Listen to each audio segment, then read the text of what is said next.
Hello दोस्तों, चलिए देखिए हम आप लोगों को पढ़ाते हैं आज कक्षा 10 की अंग्रेजी। क्या पढ़ाएंगे आपको? सेक्शन ए पढ़ाएंगे, प्रोज में पहला चैप्टर। पहला चैप्टर क्या आप लोग का दिखाते हैं आपको। यहाँ पे पहला चैप्टर है द इंचेंटेड पोल। श्री राजगोपालाचार्य के द्वारा लिखा गया है चैप्टर। चलिए देखिए, आइए शुरू करते हैं। पहले हम इसका मीनिंग भी बताएंगे, फिर इसका अर्थ आपको बताएंगे। एक एक लाइन का मीनिंग बताते जाएंगे, अर्थ भी बताते जाएंगे आपको। तो चलिए समझिए।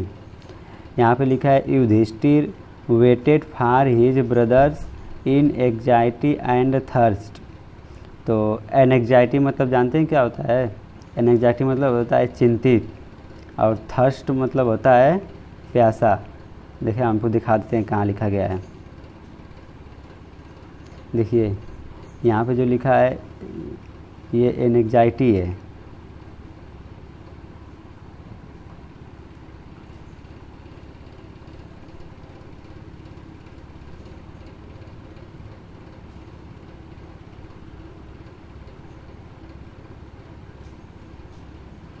देखिए ये जो एनएग्जाइटी लिखा है इसके माने होता है चिंतित, ठीक।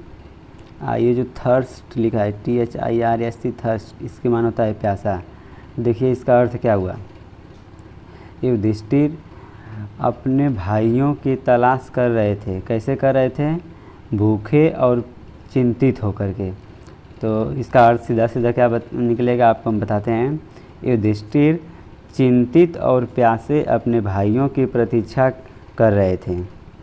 अब आगे देखिए, can they have been subjected to a curse, are they still wandering about in the forest in search of water. तो देखिए युधिष्ठिर जब प्रतीक्षा कर रहे थे अपने भाइयों की चिंतित और भूखे होकर, तब वो अपने मन में विचार कर रहे थे। क्या विचार कर रहे थे यहाँ पे बताते हैं आपको। Can they have been subjected to a curse, are they still wandering about in the forest in search of water. वे मन में ये सोच रहे थे कि क्या वे किसी सांप से ग्रस्त हो गए हैं। कर्स माने होता है श्राप। तो क्या वे किसी श्राप से ग्रस्त हो गए हैं, या फिर are they still wandering about in the forest in search of water, या पानी की खोज में जंगल में अभी भी भटक रहे हैं। ठीक है, आगे देखिए। Can they have fainted or died of thirst.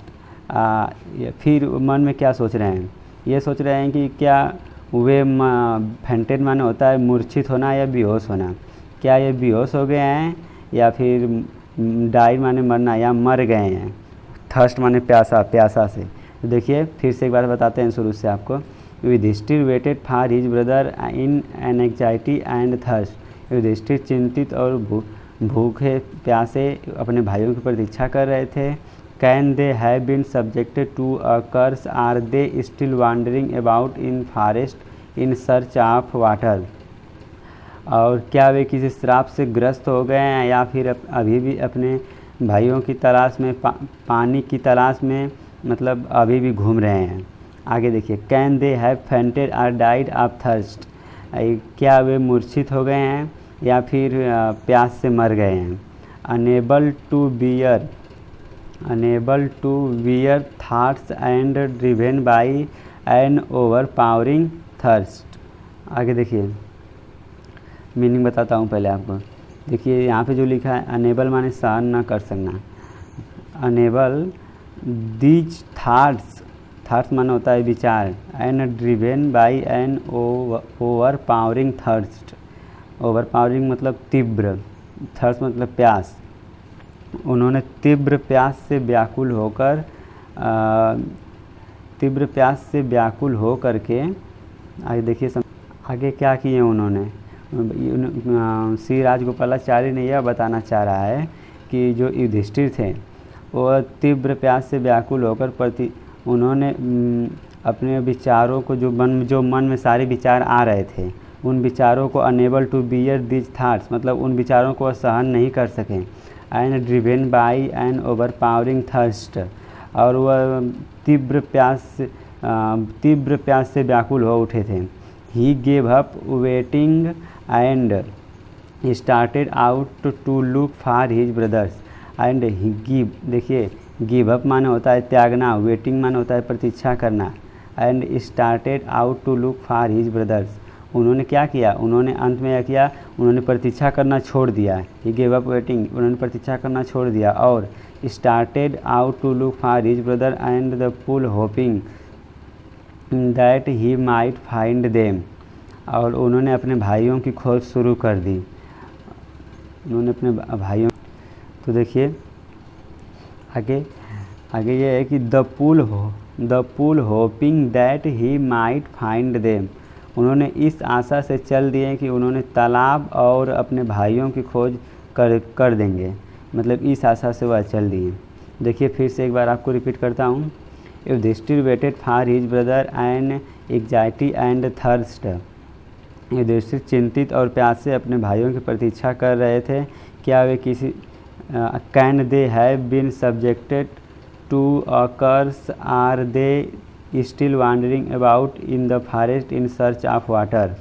आगे देखिए, क्या वे किसी श्राप से ग्रस्त हो गए हैं और या फिर अपने पानी की खोज में अभी भी जंगल में घूम रहे हैं। Can they have fainted or died of thirst, क्या वे मूर्छित हो गए हैं या मर गए हैं।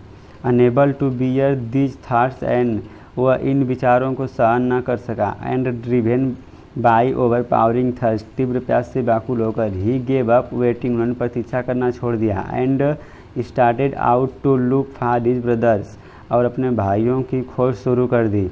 The pull hoping that he might find them, तालाब और अपने भाइयों की खोज, वह इस आशा से चलें कि वह तालाब और अपने भाइयों की खोज निकल दें, मतलब खोज लेंगे। अब देखिए आगे, Yudhishthir proceeded in the direction his brother had taken and kept on walking through tracks full of wild bear and spotted deer and big forest birds till he came upon a beautiful green meadow. Yudhishthir proceeded in the direction his brother had taken, Yudhishthir उसी दिशा में आगे बढ़े जिस दिशा में उनके भाई गए हुए थे। Kept on walking through tracks full of wild bear and spotted deer and big forest birds, वो जिस रास्ता से जा रहे थे वह रास्ता पूरा जंगली भालुएँ, विल्ड बियर मतलब होता है जंगली भालुएँ, विल्ड बियर मतलब होता है जंगली भालुएँ, और ये जो सपोर्टेड डियर लिखा है इसके माने होता है चितकबरे हिरन, बिग फॉरेस्ट मतलब जंगली चिड़िया, और विल्ड बियर मतलब जंगली भालुएँ। तो जो जिस रास्ता से जा रहे थे वह रास्ता फुल ऑफ विल्ड बियर यानी जंगली भालुएँ, चितकबरे हिरन और जंगली चिड़ियों से भरा हुआ था। वह तब तक चलते रहे जब तक कि उन्हें एक सुंदर चारागाह के चारों तरफ एक स्वच्छ जल का पानी न मिला। ठीक है, आगे इसमें देखिए है यहाँ पे around a pool clean of water, यानी कि वह तब तक चलते रहे जब तक एक स्वच्छ पानी, एक सुंदर चारागाह के चारों तरफ उन्हें न मिला। आप लोग अर्थ को लिख लीजिएगा और रिवीजन कर लीजिएगा। देखिए आगे, but when he saw his brothers lying there like flag poles, लेकिन जब वह अपने भाइयों को देखा तो वह फ्लैग पोल्स मतलब समझते हैं, फ्लैग पोल्स मतलब होता है लहराते हुए झंडे के जो खंभे होते हैं ना उनको बोलते हैं फ्लैग पोल्स। तो देखिए जो उनके भाई पर लहराते हुए झंडे के जो फ्लैग पोल्स होता है वो झंडा लहराता है लेकिन फ्लैग पोल्स उसी तरह रहता है ना, उसी को वहाँ पे दर्शाया गया है उनके भाइयों से। उनके जो भाई हुए थे वो लेटे पड़े हुए थे झंडे के जो फ्लैग पोल्स होता है उसके तरह खम्भे की तरफ पड़े हुए थे, तो मतलब यानी वो बेहोश हो गए थे। तो अब आगे देखिए, unable to restrain his grief, वो unable to restrain his grief, ये जो रिस्ट्रेन है ना इसके माने होता है रोकना, ग्रीफ मतलब होता है दुख तकलीफ। ही lifted his voice and wept, weep का सेकेंड फॉर्म होता है वेप्ट, वेप्ट मतलब होता है रोना, वॉइस मतलब आवाज़, लिफ्ट मतलब चिल्लाना या चीखना, ठीक है। तो unable to restrain his grief he lifted his voice and wept, वह अपने दुख तकलीफ को सहन नहीं कर सके। He lifted his voice and wept, वह तेज़ आवाज़ में रोने लगे और चिल्लाने लगे। आगे देखिए, ये देखिए उस पैराग्राफ का ये मीनिंग है। चाहेंगे तो आप लोग इसको लिख कर याद कर लीजिएगा, बहुत इम्पॉर्टेंट है। ये ग्रामर में आपका एंटोसाइनो भी आएगा, 1 नंबर 2 नंबर का आता है, तो आपको इसी से मिलेगा उसमें। तो चलिए आगे देखिए paragraph number 2। He touch the face Bhim and Arjun, he touch the face Bhim and Arjun, उन्होंने भीम और अर्जुन के चेहरों को स्पर्श किया। As they lay so still and silent and mourned, और वे लेट उनसे लिपट गए। वे मतलब जब चेहरों को स्पर्श किए तो as they lay so still and silent, वह एकदम शांत पड़े हुए थे। एंड मॉर्न्ड, और युधिष्ठिर उनसे लिपट कर विलाप करने लगे। Was this to be the end of all our oaths, तब उन्होंने कहा क्या मेरे सारे प्रतिज्ञाओं का अंत यही था। ये ओस मान होता है प्रतिज्ञा। Just when our exile is about to end, क्या देखिए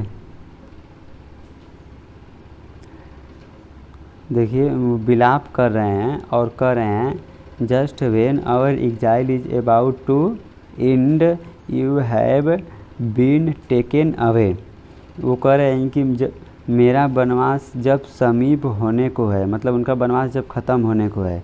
you have been taken away, तुम लोग मुझे छोड़कर चले गए। Even the gods have forsaken me, even the gods have forsaken me in my misfortune.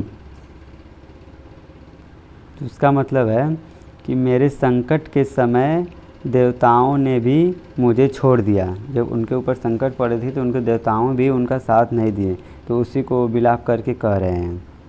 आगे देखिए as he looked at their mighty limbs, वह उन्हें शक्तिशाली भुजाओं को देखा।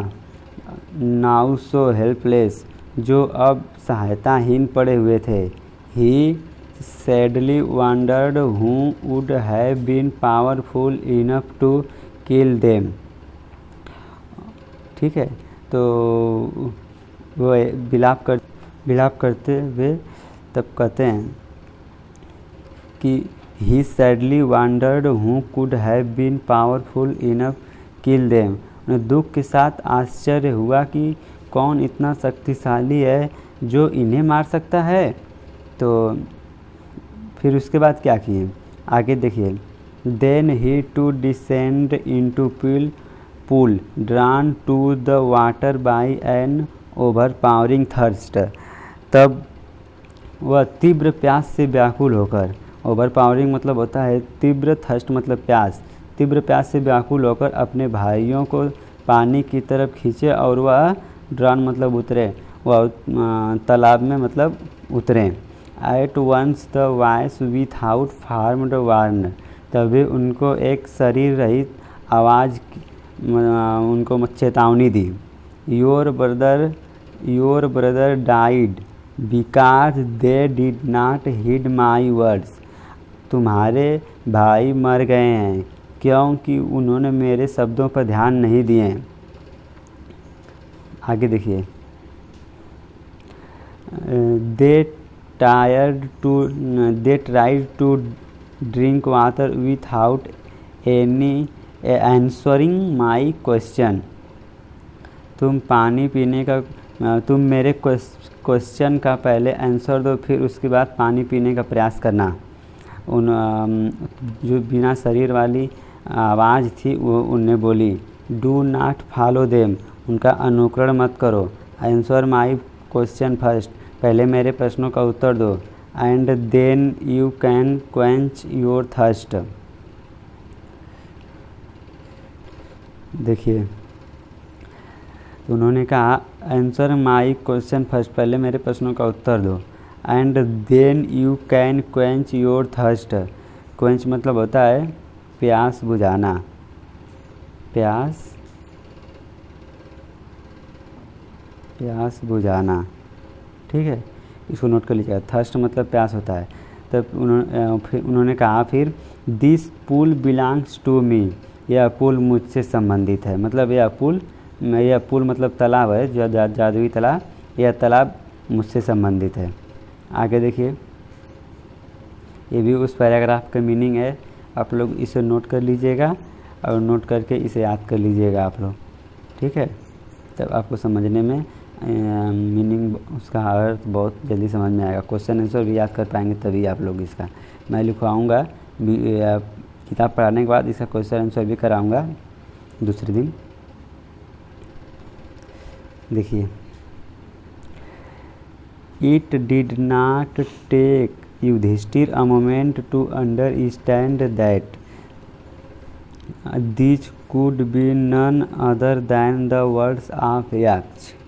देखिए, if did not take Yudhishthir a moment to understand, Yudhishthir को मोमेंट मतलब क्षण भर होता है, मतलब युधिष्ठिर को यह समझने में क्षण भर नहीं लगा कि दैट की these could be none other than the words of यक्ष, यह कोई दूसरे का आवाज़ नहीं है, यह यक्ष का आवाज़ है, यानी यक्ष मतलब यमराज, ठीक है। And guessed what had happened, and what happened to his brothers,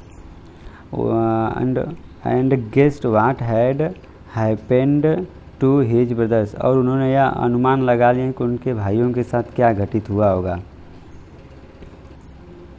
it took him no time to see possible way bringing them back to life, उन्होंने यह सोच लिया कि अपने भाइयों को जीवित करने का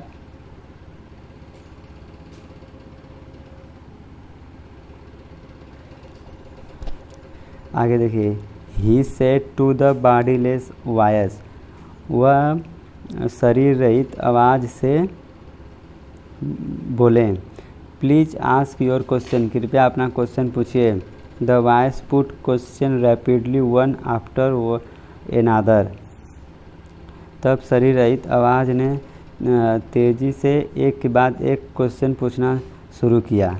अब देखिए क्वेश्चन क्या पूछना शुरू किया, उसको मैं अगले वीडियो में बताऊंगा आपको, ठीक है। आज के लिए बस इतना ही। यदि आप इस चैनल पर नए हो तो आप इस चैनल को सब्सक्राइब कीजिए, बेल आइकन को प्रेस कीजिए, ताकि आप नए वीडियो के नोटिफिकेशन आप तक पहुंचते रहे, ठीक है। Thank you.